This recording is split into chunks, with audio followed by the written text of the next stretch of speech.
ምእመናን ዛሬ በሰው ልጆች ታሪክ ውስጥ የተከሰተን ግዙፍ ክስተት እንተርካለን። ክስተቱ በቅጽበት የተፈጸመ ቢሆንም ቢሊየን ዓመታትን የሚፈጅ ክስተት እዚች ምድር ላይ ተከስቷል። ይህ ታሪካዊ ክስተትና ጉዞ ኢስራ ሚዕራጅ ይባላል። ወደ ጎን ወደ መስጂድ አልአቅሳ ኢስራ ሲያረጉ የኛ መልእክተኛ የሰማዩ ደረጃ ወርዶላቸው ሚዕራጅ ሰባቱን ሰማያት ስለሰነጠቁበት የዚች ምድር ግዙፉ ክስተት ዛሬ ቆይታ እናደርጋለን። የኢስራእና የሚዕራጅ ታሪክ ልብን የሚያንጠለጥል ተአምራት ተአምርን የሚያጅበው ስለ አንዱ ተአምር አውርታችሁ ሳትገርማችሁ ሳታበቁ ሌላ ተአምር የሚከተለው ተአምራቶቹን በኢማን መነጽር ካልሆነ ልንረዳቸው የሚገዝፉ የዚች ምድር በሌሊት የተፈጸመ ግዙፍ ክስተት ነበር። በዚህ ጉዞ ላይ አላህ መልእክተኛውን ከነቢያት በላይ እንዴት ከፍ እንዳደረጋቸው የነቢያት ሁሉ መደምደሚያ፣ የሩሱሎች ሁሉ አስኳል፣ የመልእክተኞች ሁሉ ካስማ መሆናቸው የታተመበት የተረጋገጠበት ከነቢያቶች የአመራሩን ባንዲራ የተረከቡበት ምሽት ነበር። ይህ ምሽት የአላህን ምንም የማይሳነውን ችሎታ ነገራቶቹን በቅጽበት የሚፈጽምበትን የረቀቀ ጥበቡ ተአምራቱ የሰፋ ኃያል አሸናፊ ሰሚ ተመልካች ሁሉም መጋቢ የሁሉም የመጀመሪያ መጨረሻም የሌለው ኃያል አሸናፊ መሆኑን የታየበት ምሽት ሆኖ አልፏል። ኢስራእና ሚዕራጅ እንዲህ በቀላሉ ቢታለፍ አይደለም። ለዚህ ኡማ የተሰጠ ትልቅ ሽልማት ነው። ለነቢዩም ዓለይሂ ሰላቱ ወሰላም በምድር ላይ ሲኖሩ ከ1000 በላይ ከራማ ሳይተዋል።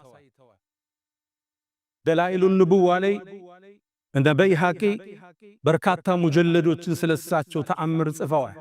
የተአምራቶች ሁሉ ማሳረጊያ የተአምራቶች ሁሉ መቋጫ ግን ይሄ ሌሊት ጉዟቸው ነበር። እሳቸው ያን ሁሉ ዓለም ዙረው ሲመጡ የተኙበት ፍራሽ አልቀዘቀዘም ነበር። በዚህ ቅጽበት እንዴት ያንን ዓለም አይተው መጡ? አስገራሚ አስደማሚ ተአምር። ይሄን የሚችለው ደግሞ አላህ ብቻ ነው። ለአላህ ጥራት ይገባው። ለዛ ነው አንቀጹን ሲጀምር ሱብሓነ አለዚ አስራ ቢዐብዲሂ፣ ያ ባሪያውም በሌሊት ያስጓዘው ጌታ ጥራት ይገባዋል።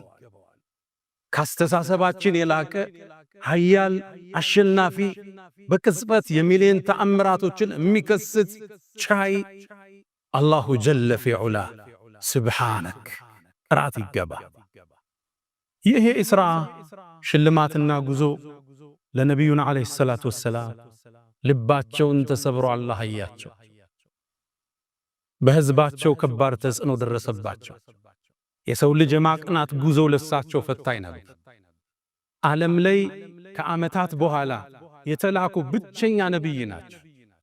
ከሳቸው በፊት የነበሩት ነቢያት አንድ ሰፈር አንድ ሰው ሲላክ ሌላው አንድ ቦታ ይላካል። አሊያም ለአንድ መንደር 3 ነቢይ ሊላክ ይችላል። ፈዐዘዝና ቢፋሊፊን እሳቸው ግን ብቻቸውን ለዓለም ላካቸው። አላህ ወማ አርሰልናክ ኢላ ረሕመተን ልልዓለሚን ካፈተን ሊናስ። ይህን ሸክም ጀርባቸው ላይ ተቀምጧል። የዓመታት አድካሚን ጉዞ የዳዕዋ ጥሪን ነቢዩ ዓለይሂ ሰላቱ ወሰላም አደረጉ። በጉዞአቸው ላይ ሰነድ የነበሯቸው 2 ወሳኝ ግለሰቦችን አጡ። መጀመሪያ ያጡት አቡ ጣሊብን አጎታቸው፣ ከጎኑ ነው እንደ አባት ያሳደጋቸው፣ የተንከባከባቸው፣ የተከላከለላቸውን ጋሻቸውን አጡ። ምርኩዙ እጃቸው ላይ ተሰበረ። ያንዴ ቁረይሽ ተገልጠው አገኟቸው። በምድራዊ ሰበብ እንዳልተጠበቁ ተመለከቷቸው። አቡ ጣሊብ ሰነዳቸው ነበር። ወላሂ ለን የሲሉ ኢለይከ ቢጀምዕህም ሐታ እወሰደ ፊ ቱራቢ ደፊና ወደዐውተኒ ወለቀድ ዐለምቱ ዐነከ ናስሒ ወለቀድ ኩንተ ፊና አሚና ለውላ ልመላመቱ አው ሐዘሩ መሰበትን ለወጀድተኒ ቢዛከ ሰምሐን ሙቢና። በአላህ ይሁንብኝ ይላሉ። አፈር ውስጥ ገብቼ እስክንተራስ ድረስ ለን የሲሉ ኢለይከ ቢጀምዕህም አንተን ተሰብስበው አያጠቁም የለም። አቡ ጣሊብን አጡት ነቢዩ ዓለይሂ ሰላቱ ወሰላም። ልባቸው ተሰበረ። ትንሽም ቆይተው የሕይወት አጋራቸው የደዓዋ አጋራቸው ኸዲጃ እናታችንን አጡ ነቢዩ ዓለይሂ ሰላቱ ወሰላም። ለሳቸው ሰነድ ነበረች፣ የደዓዋ አጋራቸው ነበረች፣ ሲጨነቁ አጽናኝ ነበረች፣ በገንዘቧም ደጋፊ ነበረች። የደዓዋውን ሸክም ልጆችን የማሳደግ ኃላፊነት እሷ ነበር የወሰደች። ለዛ ነው እሷም ካለፈሽ በኋላ ከሞተሽ በኋላ ደጋግመው ሲያነሷት እናታችን አይሻ ቀናችና የአላህ መልእክተኛ በተሻለ ሴቶች አላህ ተክስቶ አሁን ታነሳታለህ እንዴ አለቻቸው። እሳቸው ቆጣሉ። ወላሂ በአላህ የሆነብኝ በኸዲጃ አላህ አልተካልኝም አሉ። እሷ እኮ ነች ሰው ሲክደኝ አመነችብኝ፣ ሰው ሲያስተባብለኝ እውነት ያለችኝ፣ በገንዘቧ ያገዘች ልጆች ዘርን ከሷ ብቻ አላህ የሰጠኝ፣ በሷም አላህ አልተካኝ። እንዲህ አይነት ሰው ስታጣ የህይወት ክፍተትህን ነው።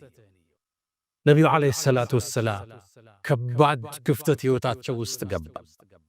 ምድራዊን ሰበብ አላህ ከእጃቸው አራገፈው። አላህ ጋር ብቻ ነው መንጠልጠል ያለባቸው።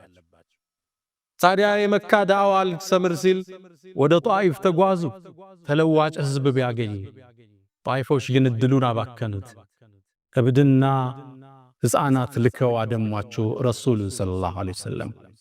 ደማቸው ጫማቸውን እስኪርስ ድረስ መቷቸው። ሰለዋቱ ረቢ ወተስሊማቱ ዐለይህ። ታዲያ ራሳቸውን አላወቁም ነበር። አንድ ማሳ ላይ ሲደርሱ ነቁ።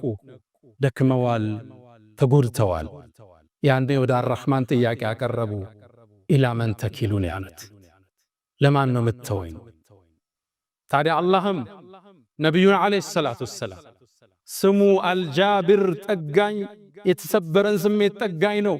አንተ መሐመድ የምድር ሰዎች አስተባበሉ፣ የሰማይን ግብዣ ሰጥቻለሁ አላቸው። አላህ ኢስራ ነቢዩን ዓለይሂ ሰላቱ ወሰላም ያ የተጎዳን ስሜት ያ የተሰበረን ልብ ለመጠገን የሰማዩን ዓለም እንዲያዩ የተደረገላቸው ግብዣው እንዲህ ነበር የሚጀምረው። አንዴ ይላሉ ከሂጅራ 1 ዓመት በፊት ዓለም በሌሎቹ ንግግር 6 ወር በፊት ረጀብ ላይ ነው የሚባል አለ፣ ረቢዑል አወል ላይ ነው። የሐሳብ ልዩነቶች አሉ። በአንድ ምሽት ላይ ኡሙ ሃኒ የሚባል ቤት ውስጥ ተኝተው ያለ ተአምራቱ እዚህ ይጀምራል። አራው ተከፈተ ይላሉ ነብዩ አለይሂ ሰላቱ ወሰለም። መላእክት ማነሷቸውና ከዓባ ጥግ ወደሚገኝ ሂጅሩ እስማኤል ወሰዷቸው። ጅብሪልም ወረደ ከሰማይ። በጅብሪል ፍጥነት የብርሃን ፍጥነት አይባልም። የብርሃን ፍጥነት ኢምንት ነው። የሰው ልጅ የሚያውቀው የፍጥነት ጥግ ነው። በጅብሪል ፍጥነት ደረሰ። ሰው ተመስሎ ቆመ። ልባቸውን እያዩት ከፈተና አወጣ። ከወርቅ በሆነ ሳህን ውስጥ ልባቸውን በዘምዘም አጠበ። ከዛም ኢማን ሞላና አሸገው። የሚያዩት ነገር ግዙፍ ነው። የጸዳ ልብ የጠነከረ ኢማን ይፈልጋል። ልባቸውን አሸገና አቆማቸው። ነቢዩን ዓለይሂ ሰላቱ ወሰላም ከፊት ለፊታቸው ቡራቅ ተሰየመ። ቡራቅ ለፈረስ ቀረብ ያለ ነጭ የሆነ እንስሳ ነው። ፍጥነቱ ለጉድ ነው። እግሩ የሚያርፍበት አይኑ ያረፈበት ቦታ ላይ ነቢያቶች የሚጓጓዙት በሱ ነው ነበር። ቡራቁም ላይ ነቢዩን ውጣ አላቸው ጅብሪል። ቡራቁ ሊወጡበት ሲል ትንሽ ፈርገግ አለ። ጅብሪል ተቆጣ። አቢ ሙሐመድን ተፍዓሉ ሃዛ፣ በመሐመድ ላይ እንዲህ ትሆናለህ እንዴ? ፈወላህ በአላህ ይሁንብኝ ማ ረኪበከ አሐዱን አክረመ ሚንሁ ዐለላህ፣ አላህ ዘንድ እሱ የበለጠ ላይ ተቀምጦ አያውቅም አላቸው። ቡራቁም ላባላበው ይላሉ ከማ እንደ ትርሚዚ። ነቢዩም ቡራቁ ላይ ወጡ። ከመስጅድ አልሐራም ከመካ ወደ በይተል መቅዲስ ወደ መስጅድ አልአቅሳ ጉዞ አደረጉ። ጉዞውን ያዩትን ተአምር ብነግራችሁ ይህ ኹጥባ ይበቃል። የሚያስደምምን ተአምር አዩ። ሸይጣን ሳት ይዞ ሲከተላቸው አዩ። ደጃልን ቁሞ እንደ ትልቅ ቴምር ዛፍ ተመለከቱት። ያላዩት ተአምር የለም። ሊኑሪየሁ ሚን አያቲና ተአምራችን ልናሳየው ነው የወሰድነው ብሏል አላህ። የዚህ ሁሉ ዩኒቨርስ ጌታ ነው ያንተ ጌታ። የመካ እነዚህ ትናንሾች ቢያስተባብሉ ቢገፉ የጣይፍ ሰዎች ቢመቱ ያንተ ደረጃ ሌላ ነው። የጌታ ኃያልነት ወሰን የለውም። ናማ ተመልከት። ሊኑሪየሁ ሚን አያቲና ተአምርን እያዩ ከጅብሪል ጋር ተጓዙ። ካዩት ተአምር ውስጥ አንዱን እንግለጽ። ወደ ኢስራ ሲጓዙ አንድ መዓዛ ወዳቸው። መዓዛው በጣም ይማርካል። ከባፊ ኢማም አሕመድ ሙስነድ እንደዘገቡት አብዱላህ ብኑ ዓባስ ረዲየላሁ ዐንሁማ እንዳስተላለፉት ሽታው ሲያውዳቸው ጅብሪል ወይ ይህ የሸተትኩት ሽታ ምንድን ነው አሉት። ጅብሪልም አንተ መሐመድ ይሄማ የፊርዓውን የልጆቹ ጸጉር አበጣሪ ሽታ ነው አላቸው። ታሪኩ ምንድን ነው አሉት። ጅብሪልም ነገራቸው። አንዴ ፊርዓውን ትልቅ ንጉሥ እኔ ጌታ ነኝ ያለ ንጉሥ ነው። ልጆቹን የምትንከባከብ ሞግዚት አለች፣ ጸጉር የምታበጥር ምታጥር። ታዲያ አንዴ እቺ ሴት ጸጉሯን የልጁን ስታበጥር ማበጠሪያው እጇ ላይ ወደቀ። ኢማኗን ደብቃ ነበር የምትኖር። ድንገት ግን በውስጥ የምታረገው ማንነቷ አደባባይ ተገለጠ። ጉንብስ አለችና ቢስሚላህ ብላ አነሳቸው፣ በአላህ ስም። የፊርዓውን ልጅ ተገረመችና ቢስሚላህ ስትይ አባቴም ማለትሽ ነው አለቻት። እዚህ ጋር ማስተባበል ትችላለች። አላህ ግን ልቧን አጸናው። ፈረበጥና ዐላ ቁሉብህም የእውነት አጸናትና ላ ረቢ ወረቡኪ አላህ አለቻት። የኔም ያንቺም ጌታ አላህ አለቻት። ልጅቱ ደነገጠች። ይህን ቃልሽን ለአባቴ ልንገረው አለች። አዎን አለች። ለፊርዓውን ተነገረው። ሳት ጎርሶ ጠራት። ልጁን የምትንከባከብ ከሱ አቂዳ ውጭ ነች እንዴ? ከፊርዓውን ውጭ ጌታ አለች የምትል የሱ አገልጋይ አለች። ተጠራች። ምን ማለትሽ ነው አላህ ስትይ? አላህማ ያንተ የኔ የፍጥረተ ዓለሙ ጌታ ከሰማይ ያለው ጌታ ነው አለች። እገልሻለሁ አላት። እንድትገለይ ፍቃደኛ ነኝ። ባይሆን ከገደልከኝ የኔና የልጆችን አጽም አንድ ቦታ አድርገህ ቀበርልኝ አለች። እንደምትፈራ ስለገመተ ዘይትና ውሃ ፈላ። ልጆቿን ሰበሰበ። ክስተቱን እሰቡት፣ ግዙፍ ክስተት። ልጆችህን አሰልፎ ሰው አንድ ባንድ ሲገል ማለት ነው። አንዷን ልጇን ያነሳዋል፣ የፈላው ዘይት ውስጥ ይጨምረዋል። ሲፈራርስ ታየዋለች። ኢማኗ ላይ ጸናች። ሁለተኛውን ይከተዋል፣ ነቅነቅ አላለች። ሶስተኛው ይገባል፣ ነቅነቅ አላለች። መጨረሻ ላይ የምታጠበው ሕፃን ልጅ ተሳበ። ወስዶ ሊከተው ሲል የእናት አንጀት አልቻለም። ልክ ወኔዋ ሲያመልጣት ልጁን አላህ አናገረው። የሚጠባውን ሕፃን እናቴ ወይ እውነትን ላይ ጽኚ፣ የዱንያ ቅጣት ያልፋል፣ ማያልፈው የአኺራ ነው አላት። እሷም ልጇም እዛ ውስጥ ገባች። ታዲያ አላህ የባሮችን ውለታ ማይረሳው አላህ ይሄን ፈላፋ ውስጥ የተንቀለቀለን አካል ነቢዩ ዓለይሂ ሰላቱ ወሰላም ሲያልፉ እንዲያሸቱት አደረጋለህ። ይሄ ዲን ብዙ ተከፍሎበታል ወዳጆች። ለነቢዩም ያስተማራቸው ሊኑሪየሁ ሚን አያቲና እንተ መሐመድ ካንተ በፊት ያለፉ ትውልዶች ዘይት ውስጥ ገብተው ከእምነታቸው አልተመለሱ። ጽና ማለት ነው። ወስብር ከማ ሰበረ ኡሉል ዐዝሚ ሚነ ሩሱል ነቢያቶች የጠንካራ ስሜት ባለቤቶች እንደ ጸኑት ጽና ነው መልእክቱ። ታዲያም መስጂደል አቅሳ ላይ ደረሱ። ቡራቁንም ነቢያቶች ከሚያስሩበት ቦታ አርሰው መስጂድ ውስጥ ገቡ። ነቢዩላህ ዒሳ ኢየሱስን እየሰገዱ አዩት። ነቢዩላህ ሙሳን አዩት። ነቢያቶች ይጠብቋቸው ነበር። የኛው ነቢይ ኢማም ሆኑና ሁሉን ከኋላ አስከተል ሰገዱ። አመራሩን ተቀበሉ። ነቢዩ ዓለይሂ ሰላቱ ወሰላም የነቢያቶች ሁሉ አይነታ የሩሱሎች ሁሉ ካስማ አላህ ነቢያቶችን ዓለመ ዘራ ላይ ሲፈጥር ሰብስቦ ቃል ያስገባላቸው ነቢይ ወኢዛ አኸዘ አላሁ ሚሳቀ ነቢይ ለማ አተይቱኩም ሚን ኪታብን ወሕክመትን ነቢያትን ሰብስቦ አላህ ምን አለ? እኔ ጥበብና መጽሐፍን ስሰጣችሁ ثم جاءكم رسول مصدق لما معكم እናንተ ጋር ያለን እውነትም የሚያረጋግጥ ነብይ ሲመጣ አሊ ኢብኑ አቡ ጣሊብ እና ኢብኑ አባስ እንደፈሰሩት ሙሐመድ ከመጣ ለቱእሚኑነ ቢህ ልታምኑበት ማንም ነብይ ያለ ረሱል ከተላኩ የሳቸው ኡመት ከመሆኑ ውጭ አማራጭ የለው። ለቱእሚኑነ ቢህ አጠንክሮ አላህ ላሟ ይችላ መተውኪድ እንላታ ለቱእሚኑነ ኑኗኑኑ ተውኪድነት አጠባብቆ ልታምኑበት ወለተንሱሩነ ከጎኑ ቆማችሁ ዳዕዋው ልታግዙት አላችኋል። አላስገባችሁ አቅረርቱም ወአኸዝቱም ዐላ ዛሊኩም እስሪ ኪዳኔን ቃል ኪዳኔን ይዛችኋል አላቸው ለነቢያት። ቃሉ አቅረርና አዎን አረጋግጠናል። ነቢያቶች ባጠቃላይ ቃል ፈሽሃዱ ምስክር ሁኑ ወአነ ማዕኩም ሚነ ሻሂዲን አላቸዋል። የነቢያት አይነታ ኢማሙ ነው አሰገዱ። ከዛም ሚዕራጅ የሚባለው መሰላል ተተከለው ወደ ምድር። ነቢዩም ዓለይሂ ሰላቱ ወሰላም ተአምራቱን ላይ ወደ ሰማዩ ዓለም ዘለቁ። ይሄን ዩኒቨርስ ይሄን ሚልኪ ዋይ ይሄን ጋላክሲ ሰንጥቀው ወደ አንደኛው ሰማይ ደረሱ። የመጀመሪያው ሰማይ በራለው ተንኳኳ። ማን? ጅብሪል አለ። ጅብሪል ካንተ ጋር ማን አለ? ሙሐመድ እንዲመጣ ተልኮበታል እንዴ? አዎ። የመጀመሪያው ሰማይ ተከፈተ። መልእክተኛው ዓለይሂ ሰላቱ ወሰላም ገቡ። የአንዱ ሰማይ ውፍረት 500 ዓመት ያሰዳል።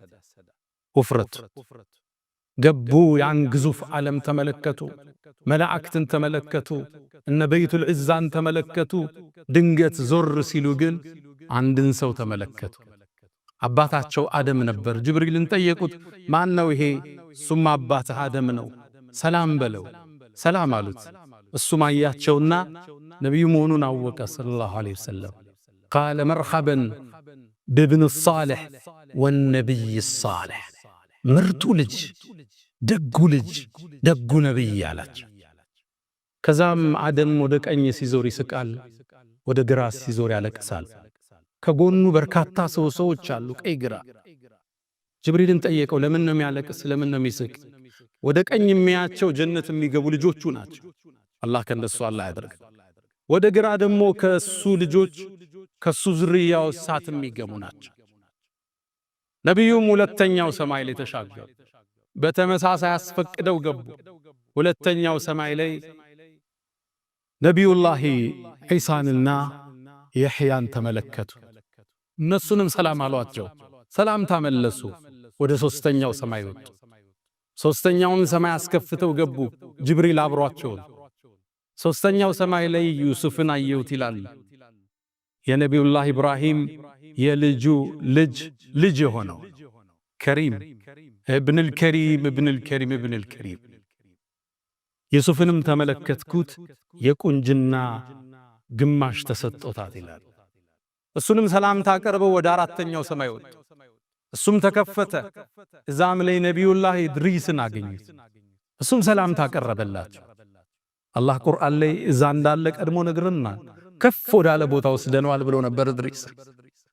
አራተኛውን ሰማይ ጨርሰው ወደ አምስተኛው ሲወጡ የነቢዩላህ ሙሳን ወንድም ሃሩንን አገኙት። ለሱም ሰላምታ ሰጡ። ሰላምታ መለሰላቸው። እሱም ተሰናብተው ወደ ስድስተኛው ሰማይ ወጡ። ግዙፍ ዓለም ነው ማውራችሁ። እያንዳንዱ ውፍረቱ 500 ዓመት ያሰዳል። በአንዱ ሰማይና በሌላው መሃል 500 ዓመት ያሰዳል። በፈረስ ነው፣ በርግብ ፍጥነት ነው፣ በመላእካን ፍጥነት አላህ ይወቅ። ስድስተኛ ሰማይ ላይ ነቢዩላህ ሙሳን አገኝ። ሰላምታ ሰጣቸው። ሰላምታ መለሱለት።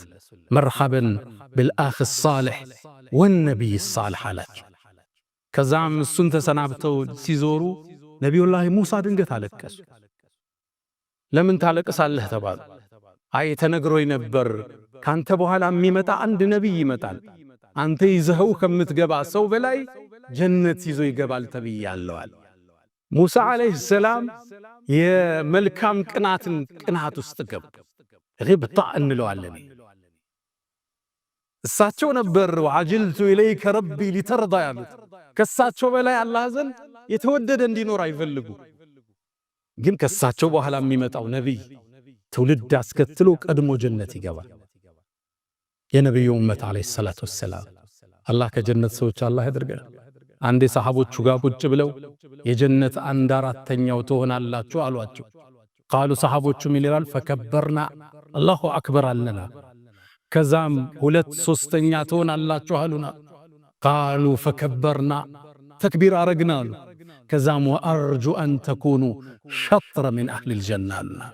ከጀነት ነዋሪዎች ግማሹ ትሆናላችሁ እየጠብቃለሁ አሉ። ተክቢር አደረግን ይላሉ ሰሃቦች። አላህ ከነሱ አላህ ያድርገን። ከሳቸው ኡመት ውስጥ 70,000 ሰዎች አሉ ያለ ሒሳብ ጀነትን ቢገቡ። ከቀብር ወደ ጀነት ሒሳብ የለ፣ ሚዛን የለ፣ ውቁፍ የለ። እነሱ ከገቡ በኋላ ጀነት ተዘግቶ ወደ ምርመራ የሚጀመር ከዛ በኋላ 70,000 نحن الآخرون الأولون يوم القيامة ይላሉ ነብዩ አለይሂ ሰላቱ ሰላም። እኛ የመጨረሻው ትውልድ ነን፣ ቀድመን ግን ጀነት የምንገባው እኛ ነን ይላል። ምንኛ መመረጥ ነው የነብዩ ኡመት መሆን። ከኔ በኋላ የሚመጣ አንድ ነብይ ካንተ የተሻለ ህዝብ ይዞ ይገባል ተብያለሁ። ፈዛከ ሙሐመዳ። ነቢዩላህ ኢብራሂም ሙሳን ተሰናብተው ወደ 7ኛው ሰማይ ዘለቁ። 7ኛው ሰማይ ላይ ኸሊሉላህ የአላህን ወዳጅ ኢብራሂምን ተመለከቱት። ኢብራሂምንም አየውት። የበለጠ እኔን መልኩ ይመስላል አሉ ነብዩ አለይሂ ሰላቱ ሰላም። ኢብራሂምም ከዓባን የሰማዩን ከዓባ በይቱል ማዕሙር ይባላል። ከዚህኛው ከምድራዊ ከዓባ ትይዩ ነው ያለው 7ኛው ሰማይ። ይሄ ግዙፍ ከዓባ በየቀኑ 70,000 መላእክት ገብቶበት ይወጣል። እስከ የውመል ቂያማ ተራ ይደርሳቸው። ሐጃውን እናንተ ልንደጋግም እንችላለን፣ እነሱ የመድገም እድል የላቸው። አላህ የማለበት የተከበረ ቤት ነው። ወልበይቲል ማዕሙር ብሎ ነቢዩላህ ኢብራሂም እሱን ተደግፈው ቁጭ ብለዋል። ሰላም በለው አላቸው ጅብሪል። ነቢዩም ሰላምታ አቀረቡለት። እሳቸው ምን አሉ? መርሐበን በብን ሳሊሕ ወነቢይ ሳሊሕ፣ እንኳን ደህና መጣ ምርጡ ልጄ ምርጡ ነቢይ አሏቸው።